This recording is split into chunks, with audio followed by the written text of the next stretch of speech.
नमस्कार विद्यार्थी मित्रों, जय राजा राम। आप सबको आज हम हिंदी विषय में कक्षा 6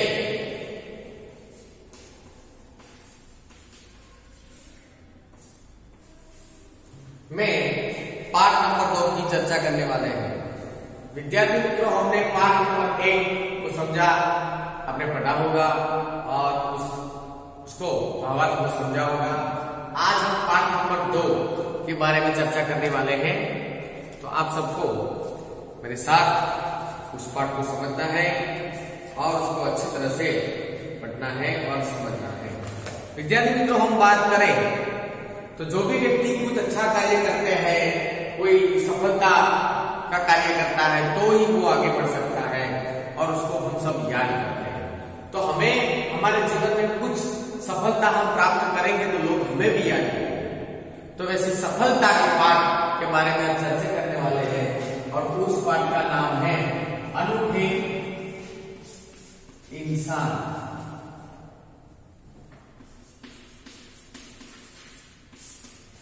अनूठा इंसान कब बनता है कि जब कुछ श्रेष्ठता वाला कार्य करता है। झांसी की रानी लक्ष्मीबाई, सरदार वल्लभ भाई पटेल, वीर भगत सिंह, शहीद भगत सिंह चंद्रशेखर आजाद, स्वामी विवेकानंद, शिवाजी महाराज,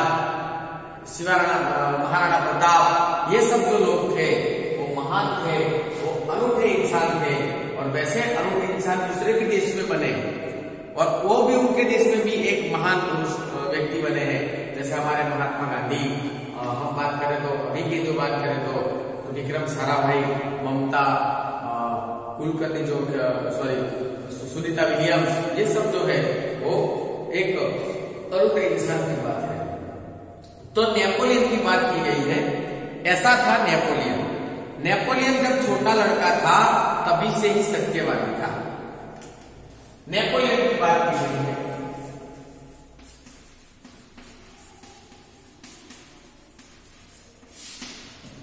नेपोलियन जब छोटा था तब से ही सत्यवादी था। सत्य का बहुत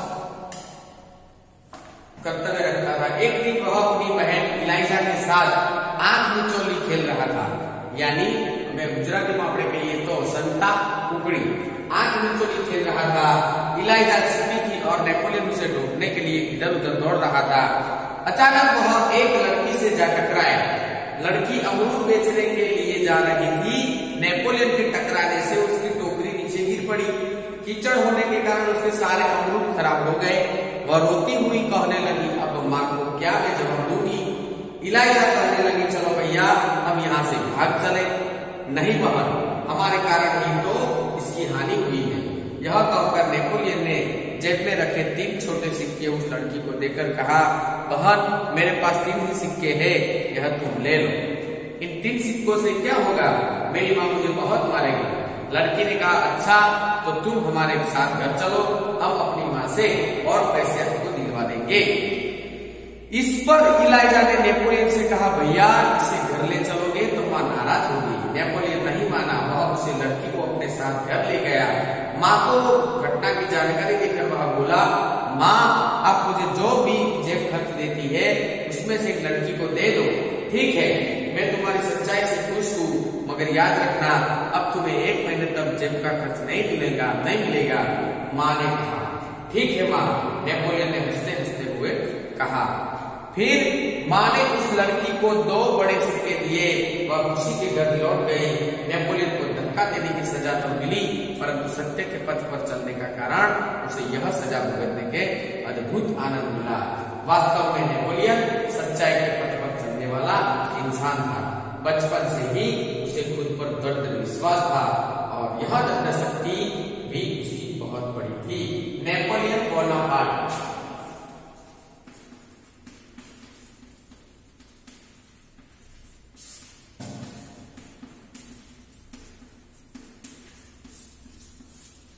तो विद्यार्थी मित्र, नेपोलियन के बारे में हम बात करें तो नेपोलियन और उसकी बहन एक दिन आंख मिचौली खेल रहे थे, यानी संता कुकड़ी रमी रहा था।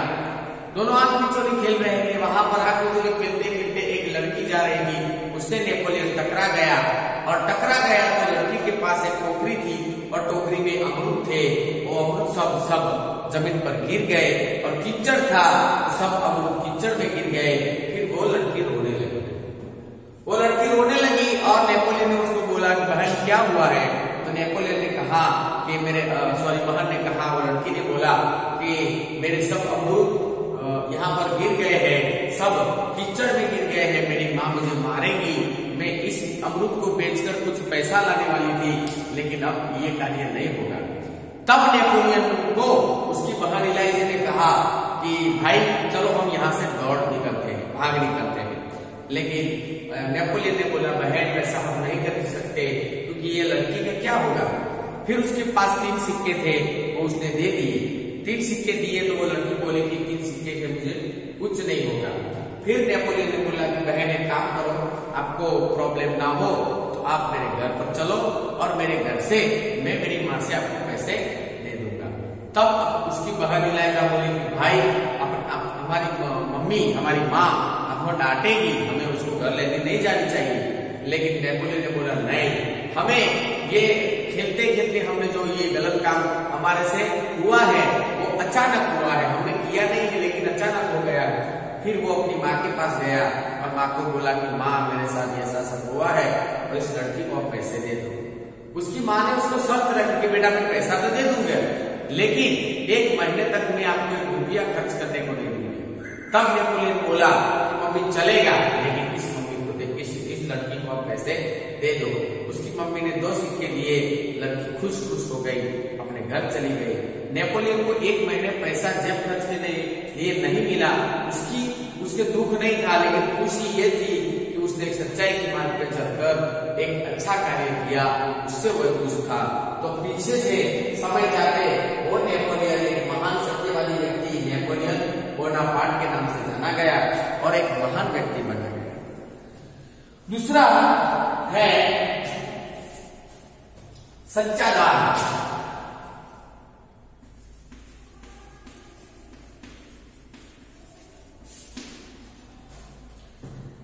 मालबार केरल की बात है। मालबार नाम का इलाका है केरल राज्य का। वहां बड़गरा नाम के एक गांव में सभा का आयोजन किया गया। गांधी जी ने अपने वार्षिक का सभा में उपस्थित सभी बहनों से जेवर की भीख मांगी। बहुत सी वस्तुएं भेंट में मिली। अपना भाषण समाप्त करके गांधी जी उसको नीलाम करने लगे। उसी समय कौमुदी नाम की 16 वर्ष की एक कन्या धीरे धीरे मंच पर आई। कौमुदी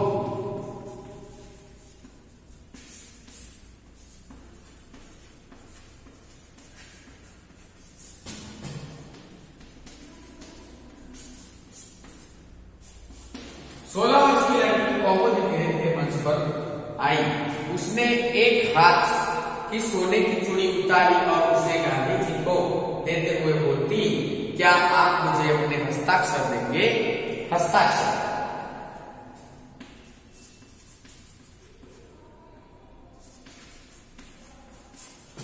अपने हाथ से किए हुए दस्तखत।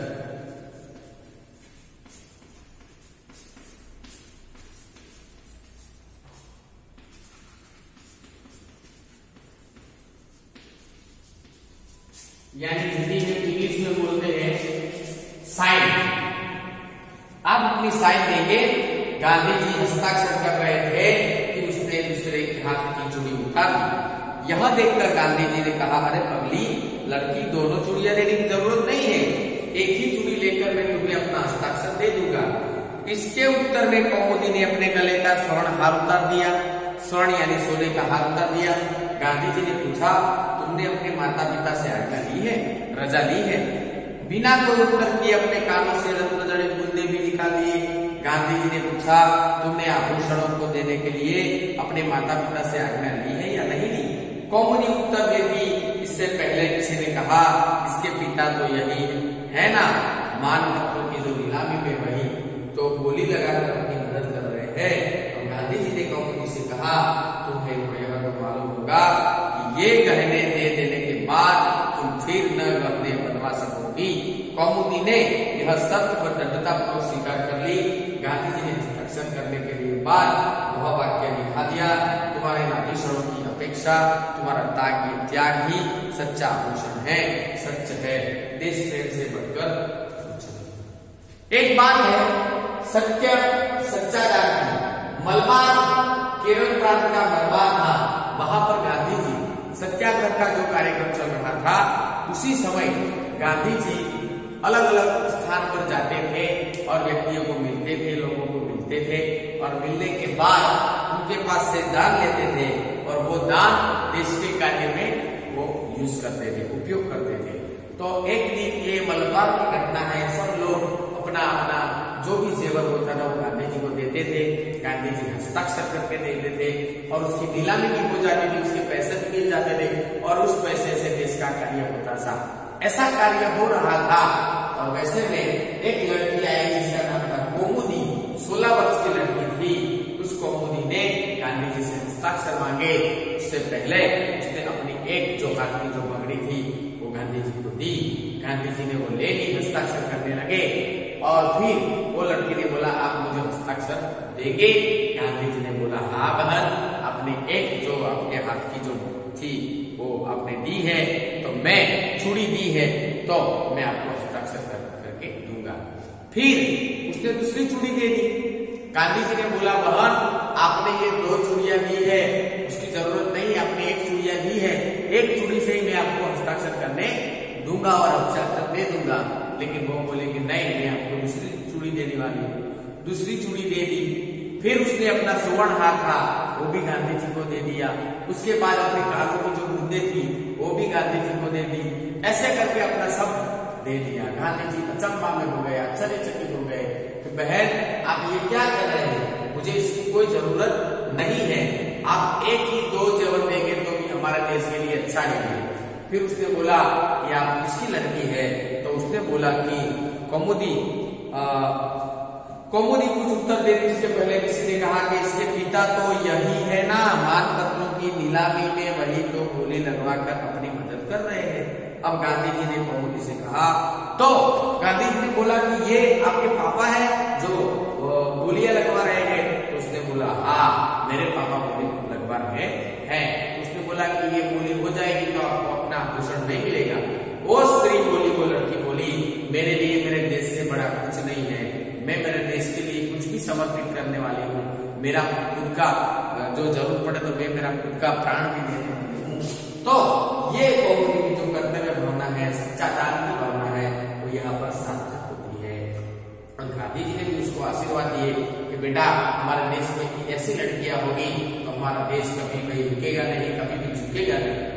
तो विद्यार्थी मित्रों, नेपोलियन, कौमुदी ऐसे व्यक्तियों को देखकर हमें ऐसा मालूम होता है कि देश में ऐसे भी लोग हैं, ऐसे भी व्यक्ति हैं जो अनूठे इंसान हैं और वो अनूठे इंसान के कारण हमारा देश, हमारा जीवन, हम जो दूसरों के बारे में सोचते हैं वो सार्थक होता है।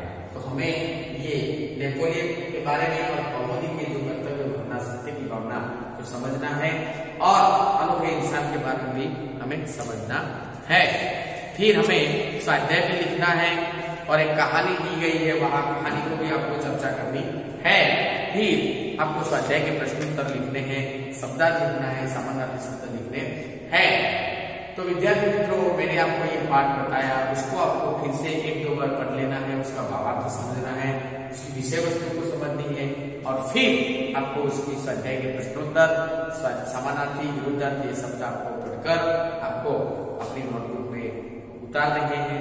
लिंग परिवर्तन भी आपको करना है। मानो कि पुत्र है तो पुत्र का लिंग परिवर्तन पुत्री होगी, ये लिंग परिवर्तन है। शिक्षक है तो उसका लिंग परिवर्तन होगा शिक्षिका, जिसको हम लिंग परिवर्तन बोल सकते हैं। तो ये भी आपको करना है और स्वाध्याय अच्छी तरह से लिखना है। मैंने आपको एक पाठ पढ़ाया, आपको मुझे विश्वास है आपको समझ आया होगा।